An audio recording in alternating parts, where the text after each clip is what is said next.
Hi friends, welcome to my channel. Kedar Jagadhatri ఇద్దరు వెళ్ళడానికి bag సర్దుకుంటూ ఉండగా మేఘన కేదార్ రూమ్కి వచ్చి కేదార్ రూమ్లో ఉన్న దాత్రిని చూసి షాక్ అవుతుంది. ఇక లోపలికి వచ్చి ఏయ్ నీకేంటి ఇక్కడ పని అని అడుగుతూ ఉంటుంది దాత్రిని.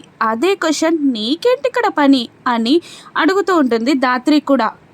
అది నీకనవసరం అని మేఘన అంటుండగా నేను అదే మాట అంటున్నాను, నీకు నేనిక్కడ ఎందుకున్నానన్నది అనవసరం అంటుంది దాత్రి. ఇక కేదార్తో మేఘన ఇలా అంటుంటుంది, ఇక్కడ నుండి వెళ్ళిపోమని చెప్పు అని అనగానే ఇక వెంటనే జగదాత్రి కేదార్ ఇక్కడ నుంచంట వెళ్ళు అని అనేస్తుంది. ఇక ఎక్స్ట్రాల్ చేస్తున్నావా, నేను చెప్పింది నీకు కాదు అని అంటూ ఉంటుంది మేఘన. అవునా నీకేనంట కేదార్ అని దాత్రి అనగానే మేఘన ఇక్కడి నుంచి వెళ్ళు అని కేదార్ అనేస్తాడు. ఆ మాటతో మేఘన షాక్ అవుతుంది. ఏంటి నన్ను వెళ్ళిపోమంటున్నావేంటి, నేను చెప్పింది జగదాత్రిని రూమ్లో నుండి బయటికి వెళ్ళమని చెప్పు అని అంటుంటుంది మేఘన. ఓహో అవునా, కన్ఫ్యూజ్ అయిపోయాను అని అంటూ ఉంటాడు కేదార్. కానీ ఆ మాట మాత్రం దాత్రితో చెప్పలేకపోతాడు. ఇక మళ్ళీ మేఘన కేదార్ చెయ్యి పట్టుకొని వెళ్ళమని చెప్పు అని అంటూ ఉండగా అదే మాటని దాత్రి ఉత్తి పలుకుతూ కేదార్ చేయిని గట్టిగా పిసుకుతూ చెప్పానా చెప్పమని అని అంటూ ఉంటుంది. ఇక దాంతో భరించలేని కేదార్ నేను ఫ్రెష్ అవ్వాలి అని అంటూ బాత్ టవల్ని తీసుకొని వాష్రూమ్లోకి వెళ్ళిపోతాడు. ఇక పోట్ల గిత్తల్లా జగదాత్రి మేఘన కలబడుతూ ఉంటారు. ఏంటి ఎక్స్ట్రాల్ చేస్తున్నావా అని అంటుండగా నేను అదే మాట అంటున్నాను నిన్ను అని అనేస్తుంటుంది జగదాత్రి. ఇక తన శారీస్ని తనకిచ్చేసి ఇక నుండి వెళ్ళి ఫస్ట్ అని అంటుండగా నేను అదే మాట అంటున్నాను, నువ్వు ఈ రూమ్లో ఉండాల్సిన అవసరం లేదు, ఇది నా ఇల్లు, నేను మాత్రమే నాకు ఇష్టం వచ్చినట్టు ఉంటాను అని అంటూ ఉంటుంది జగదాత్రి. కొంచెం డోర్ ఓపెన్ చేసి చూసి వామ్మో వీళ్ళేంట్రా దేవుడా, వీళ్ళిద్దరూ కొట్లాడుకొని నన్ను అప్పడంలాగా నలిపేస్తున్నారు అని అనుకుంటూ ఇక్కడే ఇలా ఉంటే అక్కడికి వెళ్ళాక నన్ను నారి నారి నడమ మురారిలాగా పీక్కు తినేలా ఉన్నారే అని తలబాదుకుంటుంటాడు కేదార్ మిర్రర్లో చూస్తూ. ఇంకా ఇలా అనుకుంటుంటాడు, ఏంట్రా దేవుడా, ప్రేమించిన అమ్మాయిని పెళ్లి చేసుకున్నాను, తండ్రి కూడా కొడుకుగా ఒప్పేసుకున్నాడు, నచ్చిన జాబ్ చేసుకుంటున్నాను, సాఫీగా లైఫ్ సాగిపోతుంది అనుకునే టైంలో ఈ కేసుని ఎందుకు ఒప్పుకున్నావురా కేదార్గా అని తననే తాను తిట్టుకుంటూ ఉంటాడు. లోపల బెడ్ పైన కూర్చొని మేఘన జగదాత్రి కూడా గొడవ పడుతూ ఉంటారు. నేనెవరో తెలుసా, ఐజీ కూతుర్ని అని అంటుండగా సో వాట్ అని అంటుంది జగదాత్రి. ఇది చిన్న పిల్లల ఆట కాదు, ఇక్కడ ఎలా ఉన్నా పర్లేదు, కానీ అక్కడ మహల్కి వెళ్ళాక మాత్రం సిచ్యువేషన్ సీరియస్గా ఉంటుంది, కాస్త గుర్తు పెట్టుకో అని జగదాత్రి వార్నింగ్ ఇస్తూ ఉంటుంది. మేఘన మాత్రం అది వినకుండా కేర్లెస్గా చూస్తుండగా మేఘన అని అంటుంది దాత్రి. సరే అంటుంది మేఘన. ఇక వాళ్ళు టూర్కి బయలుదేరుతారు.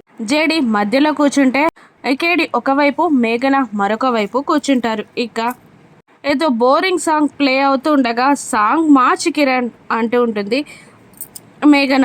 ఇదేమి ఫ్రీడమ్ ట్రిప్ కాదు, నచ్చిన సాంగ్ పెట్టుకొని వెళ్ళడానికి అని అంటూ ఉంటుంది జెడి. ఇక కేదార్ వీళ్ళిద్దరిని చూస్తూ అమ్మో మీ ఇద్దరి మధ్యలో నేను నలిగిపోతున్నాను అని అంటుండగా నువ్వెక్కడ కూర్చున్నావు, అసలు జేడీ కదా మధ్యలో కూర్చుంది అని అంటూనే అయినా నువ్వు సీనియర్ అని ఇంత ఫోర్స్ నీకు అవసరం లేదు, నేను ఐజీ కూతుర్ని అని అంటుండగా సో వాట్ అంటుంది మళ్ళీ జేడీ. ఇక వీళ్ళ పోట్లాటని భరించలేని కేడి ఇలా అంటుంటాడు, కిరణ్ పక్క కాపు అని అంటూ చల్లగాలిని పీలుస్తాను కాసేపు అని అంటుంటాడు కేడి. అలాగే అంటూ ఆదిత్యపురం బోట్ ముందే ఆపేస్తాడు కిరణ్ తన సుమోని. ఇక కేదార్ చల్లటి గాలిని పీల్చుకొని ఆస్వాదిస్తూ ఉండగా మేఘన మైమర్చిపోయి చూస్తూ ఉంటుంది కేదార్ని. ఇక జేడీ కూడా కిందికి దిగుతుంది. ఇక అప్పుడే అతను సడన్గా జేడీ ముందుకు వచ్చి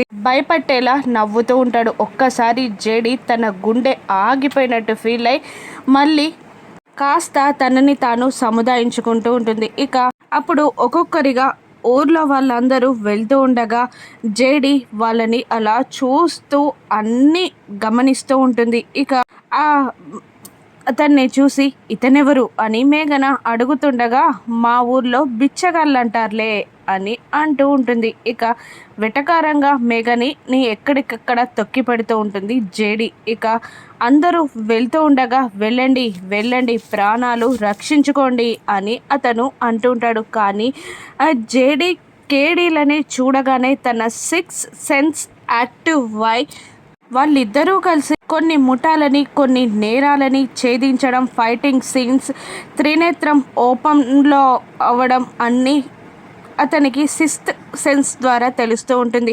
మీరు లోపలికి వెళ్ళండి, ఆ ఊర్లోకి వెళ్ళండి అని అతను అంటూ అక్కడ నుండి వెళ్ళిపోతుండగా జేడి ఆపి ఆగండి, అందరినీ వెళ్ళిపోమంటున్నారు, మమ్మల్ని మాత్రం లోపలికి ఎందుకు వెళ్ళమంటున్నారు అని అడగ్గా మీరు లోపలికి వెళ్ళాలి, అప్పుడే జరిగే పనులు జరుగుతాయి అని అతను గంభీరంగా అంటూ అక్కడ నుండి వెళ్ళిపోతాడు. ఇక మేఘన ఇలా అంటుంటుంది, ఇంత అడ్వెంచర్ మనకు అవసరమా, సిటీలోని కేసెస్ సాల్వ్ చేసుకుంటే సరిపోతుంది కదా అని అనగానే నీకు అవసరం లేకపోవచ్చు, మాకు చాలా అవసరం, కావాలంటే నువ్వు ఇప్పటికైనా ఇటు నుంచి వెళ్ళిపోవచ్చు అని జేడి మేఘనాని అనగానే అందరికన్నా ఫాస్ట్గా వెళ్ళి మిడిల్ సీట్లో కూర్చుంటుంది మేఘన. రాకెడి అని అంటుండగా వాళ్ళ అంచనాలని తలకిందులు చేస్తూ ఒకవైపు కిరణ్ మరోవైపు రమ్య కూర్చుంటారు మేఘనాకి. ఇక కేదార్ డ్రైవ్ చేస్తుండగా జేడి పక్కన కూర్చుంటుంది. అది చూసి జేడిని ఇలా అంటుంటుంది మేఘన, ఎప్పటికైనా కేదార్ పక్క సీట్ నాదే, లేకపోతే ఐజీ పప్ప కూతుర్నే కాదు నేను అని అంటుండగా ఏడ్చావులే అని జేడి అంటుంటుంది. ఇక వాళ్ళు మహల్కి చేరుకుంటారు. గేట్ ఓపెన్ చేసి వెళ్తుండగా వాచ్మెన్ ఎదురుగా వచ్చి పలకరిస్తుండగా లగేజ్ తీసుకొస్తాను అని అనగానే కార్ కీస్ ఇస్తాడు కేదార్.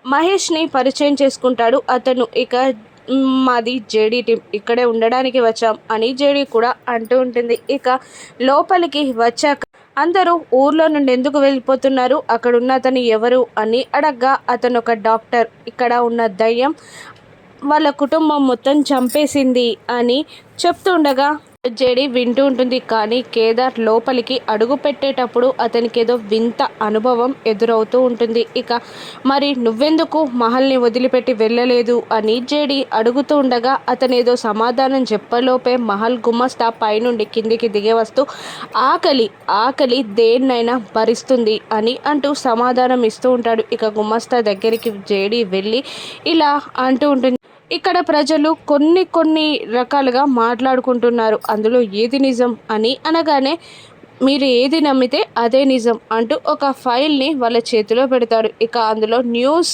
కట్టింగ్స్ ఉంటాయి, ఆ మహల్కి సంబంధించిన హత్యల గురించి ఉంటాయి. అది చూసి కేదార్ షాక్ అవుతూ జేడీని చూస్తూ ఉంటాడు. ఇక గుమస్తా ఇలా అంటుంటాడు, మీరు ఈ మహల్లో ఉండడం మంచిది కాదు, పక్క ఊర్లో హోటల్ ఉంది, అందులో దిగండి అని అంటూ ఉండగా అక్కడుంటే ఇక్కడున్న దయ్యం లెక్కని ఎవరు తెలుస్తారు బాబాయ్ అని అంటూ ఉంటుంది జేడి. అక్కడ తనని ఎవరో పరిశీలనగా చూస్తున్నట్టు, తనని ఫాలో అవుతున్నట్టు ఒక వ్యక్తి తిరుగుతున్నట్టు జేడి అప్పటికే పసిగడుతుంది. ఇక పైకి వెళ్ళి మహల్ అంతా చూస్తుంటుంది. ఈ విషయాన్ని ఆ మనిషి మీనన్కి చేరవేయగా అసలు జేడి ఏమైనా దేవత, మన టీంలో ఎవరైనా జేడి మనిషి ఉన్నారా, నేను చేసే ప్రతి యాక్టివిటీ ఆ జేడీకి ఎలా తెలుస్తుంది అని అరుస్తూ ఉంటాడు మీనన్. తెలీదు బాయ్ అని అంటూ ఉంటాడు దేవ.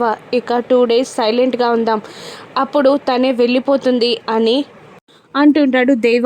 మీనన్ అంటేనే భయపెట్టడం, ఈరోజు జేడీ చావుని మరొక అజ్ఞాత చావుగా చిత్రీకరిస్తాను, ఈరోజు జేడీని చంపేస్తా అని అంటూ ఉంటాడు మీనన్. ఈసారి పోటీలో ఎవరు గెలుస్తారు, మీనన్ని జేడీ పట్టుకుంటుందా, మహల్ మిస్టరీని జేడీ ఛేదిస్తుందా, రాను ఎపిసోడ్స్లో చూద్దాం. Thank you for watching.